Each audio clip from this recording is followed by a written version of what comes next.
Hi, my name is Casey Harvey. I am 13 years old. On November 17th, 2014, I was diagnosed with alveolar rhabdomyosarcoma. A rhabdomyosarcoma, commonly referred to as RMS, is a type of cancer, specifically a sarcoma, in which the cancer cells are thought to arise from skeletal muscle progenitors. It can also be found attached to muscle tissue, wrapped around intestines, or any anatomic location. It mostly occurs in areas naturally lacking in skeletal muscle, such as the head and neck. Its two most common forms are embryonal rhabdomyosarcoma and alveolar rhabdomyosarcoma.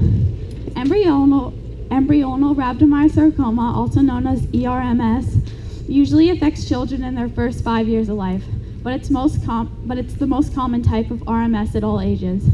Alveolar rhabdomyosarcoma, also known as ARMS, typically affects all age groups equally. It makes up a larger portion of RMS in older children and teens than in younger children. ARMS tends to grow faster than ERMS and usually requires more intense treatment. 2 weeks before I was diagnosed, I woke up with a swollen face. My dad decided to take me to an urgent care. The urgent care doctor suggested we go to the dentist because he thought it might be something to do with my teeth. So the next day, my dad took me to the dentist where they did an x-ray, and then they said I had a sepsis on one of my back teeth and that I needed a root canal. The next day, which was a Friday, my dad and I headed down to the endodontist where I received a root canal. After the root canal was complete, the endodontist informed us that the tooth was perfectly healthy and that was not the source of the swelling and pain in my cheek. We left the endodontist and went to Scripps emergency room, where my dad and I sat in the parking lot debating whether or not to go in. We left the emergency room without going in, but as we were driving home, about 3/4 of the way, my dad looked at me and said something just isn't right. He made a U-turn and we drove all the way back down to the emergency room. The doctor gave us a choice whether to get stronger antibiotics and go home or get some IV pain medication, a CAT scan, and find out the source of the problem. We decided to stay and get some medicine and a scan. After the scan, the doctor came into the room and reviewed our results. He said that my left maxillary sinus was filled with infection. He gave us stronger antibiotics and told us that if the swelling wasn't down by Monday, to go to Rady Children's Hospital. When Monday came around, the swelling wasn't any better, so we headed down to the Rady emergency room. I was then admitted and started on IV antibiotics. On Wednesday, they decided to do a surgery and drain the infection. They also took a biopsy. I was then discharged on Thursday. Then on that Sunday, my whole family went down to Orange County to watch my soccer team play and to tell them I was going to be back the next day.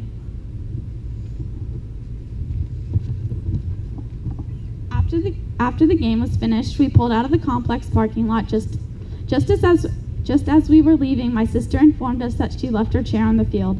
So my dad made a U-turn and ran back down to the fields. A couple minutes passed and then my mom's phone started to ring. She answered it, and then it looked as though all the color had left her face, and she then started crying and left the car. She told my sister and I to stay in the car. We watched her on the side of the road, flustered with her hands on her knees. As my dad was running up, my mom waved her arms frantically at him and yelled something. She then handed the phone to my dad, who started to pace in distress. Then the phone call ended and my sister and I got out of the car. 4 of my soccer teammates were there also, as my mom told me 3 words that would change my life forever.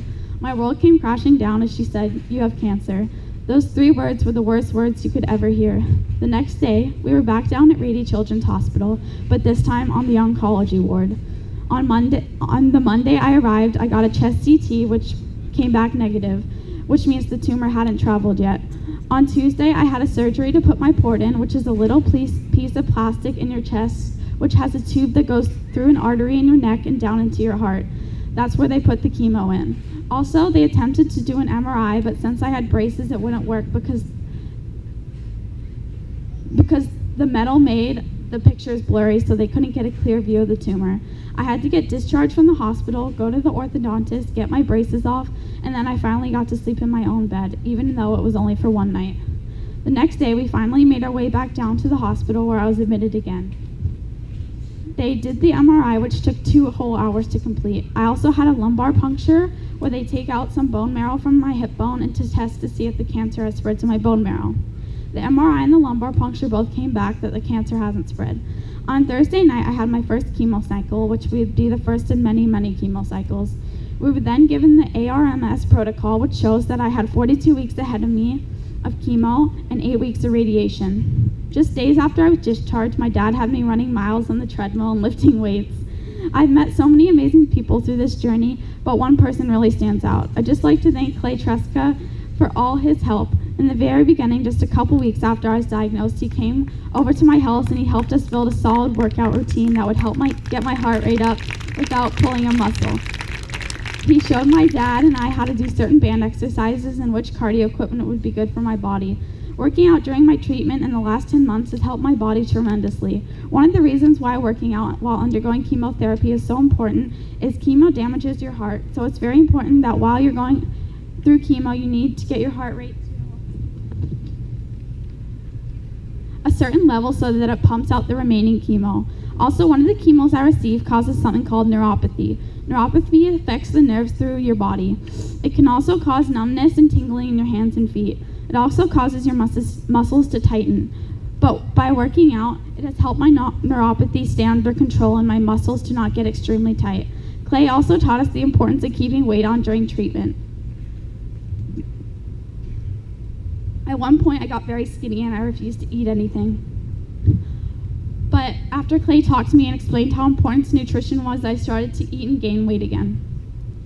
I also have to drink those very gross protein shakes every morning after my workouts, but when I'm drinking them, I know it's helping my body and giving me nutrition. Someone once told us that it takes calories to help fight cancer.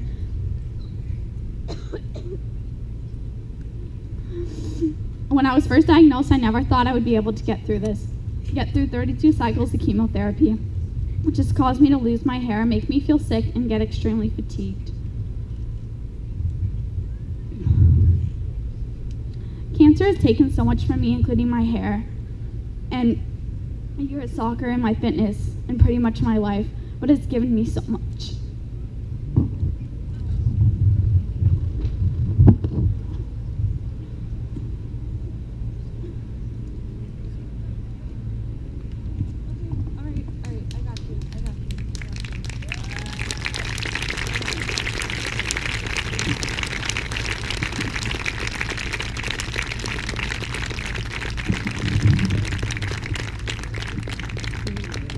What bravery and strength that takes to get up here. Can we have a huge round of applause there? 13 years old, obviously going through a tremendous amount in her life. And to get up here is, I've got chills, and I bet most of you do too. So thank you, Casey.